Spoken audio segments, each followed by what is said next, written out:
Hello friends, welcome back to my channel. இன்றைக்கி நம்ம என்ன ரெசிபி செய்ய போகிறோம்னா, நம்ம வந்து கடையில் வாங்கி யூஸ் பண்ணுற ஹார்லிக்ஸை நம்ம இன்றைக்கி வந்து வீட்டிலேயே வந்து ட்ரை பண்ண போகிறோம். அந்த ரெசிபி எப்படி செய்கிறதுன்னு பார்க்குறதுக்கு முன்னாடி நீங்கள் என்னோட சேனலை சப்ஸ்கிரைப் பண்ணாமல் இருந்தீங்கன்னா மறக்காமல் சப்ஸ்கிரைப் பண்ணிக்கோங்க. பக்கத்தில் இருக்க பெல் சிம்பலையும் கிளிக் பண்ணிக்கோங்க. வாங்க வீடியோக்குள்ளே போகலாம். இது செய்கிறதுக்கு நான் வந்துட்டு நல்லா வந்து ஒரு கப் அளவுக்கு கோதுமை எடுத்துருக்கேன். நல்லா வந்து முளை கட்டின கோதுமையாக இருந்துச்சுன்னா வந்துட்டு இன்னும் நல்லா ஹெல்த்தி.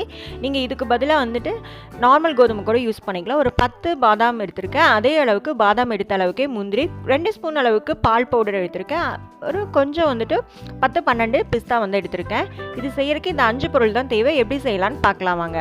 ஃபர்ஸ்ட் வந்துட்டு பாதாமை நல்லா வந்து வறுத்துக்கலாம். பாதாமை கண்டிப்பாக வந்து ஒரு 5லேருந்து ஒரு 7 நிமிஷம் வரைக்குமாவது நல்லா வந்துட்டு ட்ரை ரோஸ்ட் பண்ணணும். அப்போ தான் வந்துட்டு நம்ம வந்து மிக்சியில் வந்துட்டு அரைக்கிறப்ப வந்துட்டு அந்த எண்ணெய் பசை வராமல் இருக்கும்.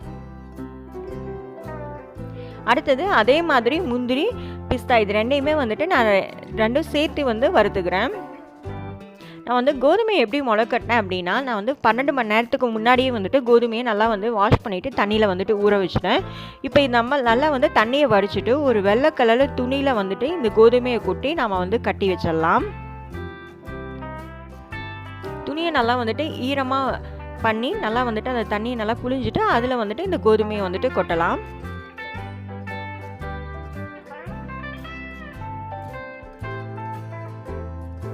இப்போ இதை நல்லா வந்துட்டு முடிஞ்சு வச்சுக்கலாம்.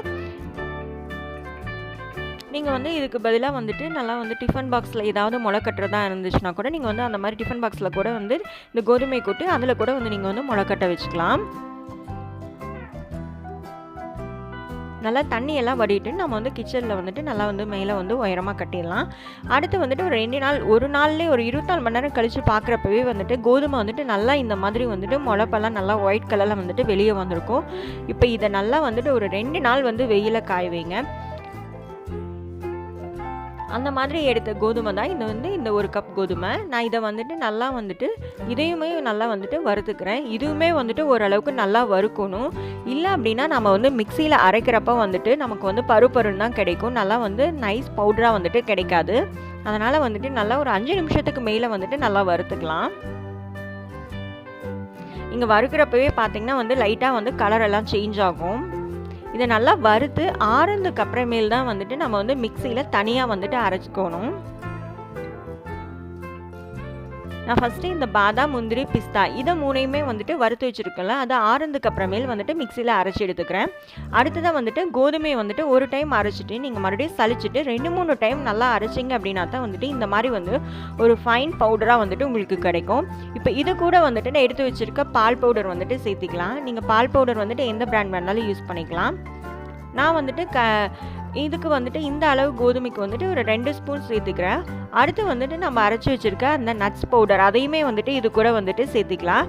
நல்லா வந்துட்டு 3ம் நல்லா கலங்குற அளவுக்கு வந்துட்டு நல்லா மிக்ஸ் பண்ணி விடலாம். நீங்கள் கோதுமை அரைக்கிறப்ப ஃபஸ்ட்டு டைம் அரைச்சோனையே விடக்கூடாது. மறுபடியும் 2-3 டைம் நல்லா வந்துட்டு சலிச்சிட்டு நல்லா வந்து மிக்சியில் போட்டு அரைக்கணும். அப்போ தான் வந்து நல்லா பவுடராக வந்துட்டு நல்லா கிடைக்கும். அடுத்தது அவ்வளோதான். இன்னும் நீங்கள் வந்துட்டு ஒரு 20 டேஸ் வந்துட்டு நல்லா வந்து ஏர்டைட் கண்டெய்னரில் வச்சு நம்ம வந்து ஃப்ரிட்ஜில் வச்சு யூஸ் பண்ணலாம். நீங்கள் வெளியே கூட வச்சுக்கலாம். ஆனால் வந்துட்டு ஒரு 20 நாள் வரைக்கும் தான் மேக்ஸிமம் இதை வந்து நீங்கள் வச்சு யூஸ் பண்ண முடியும். அடுத்ததான் வந்துட்டு நார்மலாக நம்ம கடையில் வாங்குகிற ஹார்லிக்ஸ் எப்படி நம்ம வந்து பாலோட மிக்ஸ் பண்ணுவோமோ அதே மாதிரி தான் நம்ம வந்துட்டு கொஞ்சமாக வந்து நாட்டு சர்க்கரை சேர்த்துட்டு அடுத்ததான் வந்துட்டு தேவையான அளவு நம்ம வந்து வீட்டிலேயே செஞ்ச ஹார்லிக்ஸ் பவுடர் நான் வந்து 2 ஸ்பூன் அளவுக்கு எடுத்திருக்கேன். செஞ்சுட்டு நல்லா வந்து சூடான பாலில் வந்துட்டு சேர்த்திக்கலாம். உங்களுக்கு வந்து கோதுமை வந்துட்டு ரொம்ப பருன்னு இருக்கிற மாதிரி இருந்துச்சு அப்படின்னா வந்துட்டு நீங்கள் வந்து தாராளமாக வந்துட்டு வடிச்சுக்கலாம். பால் கலந்ததுக்கு அப்புறமேல் கூட வடிச்சுக்கலாம். அவ்வளோதான் நம்மளுடைய ஒரு சிம்பிளாக வந்துட்டு ஒரு 5 பொருளை வச்சு ஹோம்மேட் ஹார்லிக்ஸ் நம்ம வீட்டிலேயே செஞ்சுக்கலாம். கண்டிப்பாக இந்த ரெசிபி உங்களுக்கு பிடிச்சிருக்குன்னு நினைக்கிறேன். நீங்களும் வந்து வீட்டில் ட்ரை பண்ணி பாருங்கள். இந்த வீடியோ பிடிச்சிருந்தால் லைக் பண்ணுங்கள், ஷேர் பண்ணுங்கள். அதுக்கு முன்னாடி நீங்கள் என்னோட சேனலை சப்ஸ்கிரைப் பண்ணாமல் இருந்தீங்கன்னா மறக்காமல் சப்ஸ்கிரைப் பண்ணிக்கோங்க. பக்கத்தில் இருக்க பெல் சிம்பலையும் கிளிக் பண்ணிக்கோங்க. தேங்க்யூ.